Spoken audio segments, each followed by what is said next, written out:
Hola, ¿qué tal? Les saluda Yulisa Nereida Guzmán Lemos. En esta ocasión les voy a presentar el tema de la evaluación de los sistemas de acuerdo al riesgo. Dentro de este sistema podemos encontrar 4 subtemas muy importantes a la hora de un riesgo del sistema, lo que son la investigación preliminar, personal participante, resultados de la evaluación y por último la presentación de informes. La evaluación de los sistemas de acuerdo al riesgo es entonces detectar las amenazas a las que un sistema está expuesto, el grado de probabilidad de ocurrencia y sus posibles consecuencias. La primera tarea en un estudio de seguridad informática es calificar los riesgos. Esta tarea involucra descubrir las contingencias, amenazas, peligros y la vulnerabilidad de la organización respecto a la protección de sus recursos informáticos. Para evaluación de los sistemas en la auditoría se debe detectar los síntomas del problema, su área, para posteriormente definir las causas del problema y proceder con la evaluación del sistema de la siguiente forma.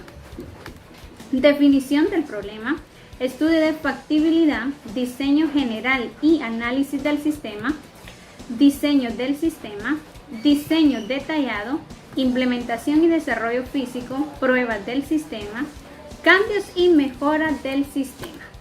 Con estos pasos se podrá hacer el análisis y se observará si hay lugar a modificaciones en el sistema. Para evaluar el riesgo de un sistema con mayor detalle, algunos sistemas de aplicación son de alto riesgo que otros debido a que son susceptibles a diferentes tipos de pérdida económica.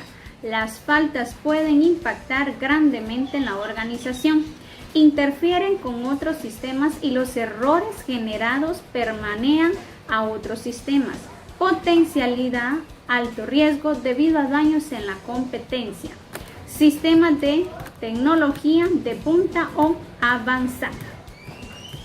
En la investigación preliminar, debe incorporar fases de evaluación, de control gerencial y del control de las aplicaciones. Durante la revisión de los controles gerenciales, el auditor debe entender a la organización y las políticas y prácticas gerenciales usadas en cada uno de los niveles, dentro de la jerarquía y de la instalación en la que se encuentran las computadoras. La investigación preliminar se debe hacer solicitando, revisando la información de cada una de las áreas basándose en los siguientes puntos. Administración. Se recopila la información para poder obtener una visión general del departamento por medio de observaciones, entrevistas preliminares y solicitud de documentos para poder definir el objetivo y alcance del departamento. El sistema. Dentro del sistema podemos mencionar las siguientes descripciones. Descripción general de los sistemas instalados y de los que estén por instalarse, que contengan volúmenes de información. Manual de formatos, manual de procedimiento de los sistemas, descripción genérica, diagrama de entrada, archivos y salida, fecha de instalación de los sistemas, proyecto de instalación de nuevos sistemas, base de datos, propiedades de la información y usuarios de la misma, procedimientos y políticas en caso de desastre, como también los sistemas propios y rentados y adquiridos. También tenemos el éxito del análisis crítico. Dentro de este podemos o cabe destacar que no podemos tener un análisis debidamente por otra persona. Esto hace entender que hay que estudiar hechos y no opiniones, investigar las causas y no los efectos, atender razones, no excusas, no confiar en la memoria, preguntar constantemente, criticar objetivamente y a fondo todos los informes y los datos recabados. Personal participante. Dentro del personal participante es una de las partes más importantes dentro de la planeación de la auditoría. El personal que deberá participar y sus características. El personal que intervenga esté debidamente capacitado, con un alto sentido de moralidad, al cual se le exija la optimización de los recursos y se le distribuya a competencia justamente por su trabajo. Con esta base se debe considerar las características de conocimientos, práctica profesional y capacitación que debe tener el personal que intervendrá en la auditoría. En primer lugar, se debe pensar que hay personal asignado por la organización con el suficiente nivel para poder coordinar el desarrollo de la auditoría, proporcionar toda la información que se solicite y programar las reuniones y entrevistas requeridas. También se debe contar con personas asignadas por los usuarios para que en el momento que se solicite información o bien se efectúe alguna entrevista de comprobación de hipótesis, nos proporcionen aquello que se está solicitando y complementando en el grupo multidisciplinario, ya que se debe analizar no solo el punto de vista de la dirección de informática, sino también el del usuario del sistema. Para completar el grupo como colaboradores directivos en la realización de la auditoría, se debe tener personal con las siguientes características: técnico en informática, conocimiento de administración, contaduría y finanzas, experiencia en el área de informática, experiencia en operación y análisis de sistemas, conocimiento y experiencia en psicología industrial, conocimiento en los sistemas operativos, base de datos y comunicaciones dependiendo del área y característica a auditar. Conocimiento de los sistemas más importantes. Resultados de la evaluación. Considerar las cuestiones de evaluación antes de adquirir la tecnología ayudará no solo a medir su efectividad una vez incorporada, sino también a clarificar si es apropiada para las funciones contempladas. Una de las mejores formas de evaluar la efectividad de la tecnología es fijar medidas de diseño realistas y aplicadas. Los administradores deben ser responsables de asegurar que la evaluación se lleve a cabo, de recibir los reportes y de actuar cuando sea necesario.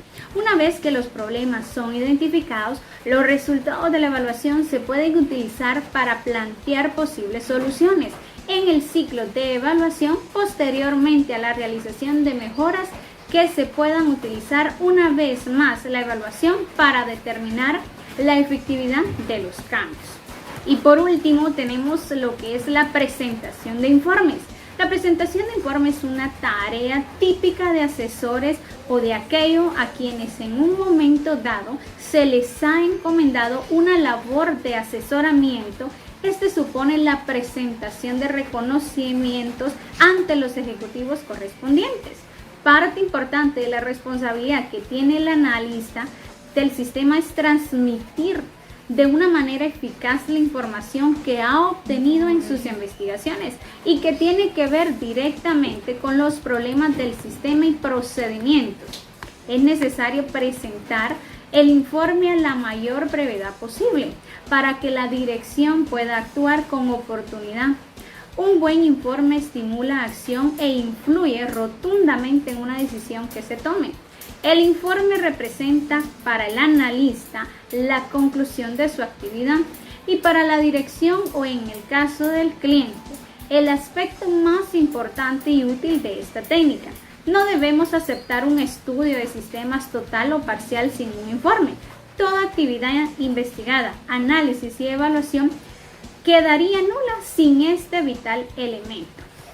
Dentro de la planeación del informe tenemos como primer paso, en la planeación de un informe debe decidirse acerca de qué se va a escribir, para lo cual se debe determinar dos cosas: quién lo va a leer y qué uso se le va a tener. Encontramos los elementos esenciales que hace útil un informe de sistema. La confección cuidadosa de un informe y la utilidad de este debe considerar los siguientes elementos: una adecuada redacción, elección cuidadosa del material y la oportuna presentación. Tenemos la organización de la exposición de un informe de sistemas y procedimientos. La estructuración del informe consta de tres partes básicas: una parte introductoria, cuerpo de la composición y las conclusiones. Sin embargo, el número de partes depende de su dimensión y de su complejidad. Por último, tenemos las partes del informe de sistema. La distribución de las secciones de un informe varía de acuerdo a la materia tratada, el alcance, el enfoque y la extensión que el informe tenga. En todo caso, hay una serie de elementos comunes o cualquier informe. Este deberá presentarse de manera atractiva y algunos de sus elementos son opcionales, más otros que son inclusive obligados. Título. Todo informe debe tener un título corta descripción de su contenido. Fecha. La fecha del informe generalmente es la de su presentación. Índice de contenidos. Deberá listarse las partes del informe. Objetivo y enfoque. Todos los informes deben incluir una declaración del propósito de la investigación. Cuerpo principal del informe. Establece los hechos y la lógica del estudio que el lector cuidadoso podrá observar para que dé acuerdo con el analista. Selecciones analíticas. En estas selecciones se presentará en primer lugar los hechos descubiertos en la investigación. Por último, tenemos las conclusiones y las recomendaciones. Aunque su esencia es diferente, se incluye en la misma sección en la mayoría de los casos. Y para concluir, la evaluación de los sistemas de acuerdo al riesgo nos es indispensable debido a que descubrimos de qué manera detectar las amenazas a las que un sistema está expuesto, el grado de probabilidad de ocurrencia y sus posibles consecuencias. Es importante tener un conocimiento sobre lo que se necesita para realizar tal evaluación, incluyendo tanto la forma como el momento en que hacerlo. Eso fue todo por hoy. Muchísimas gracias y nos vemos a la próxima.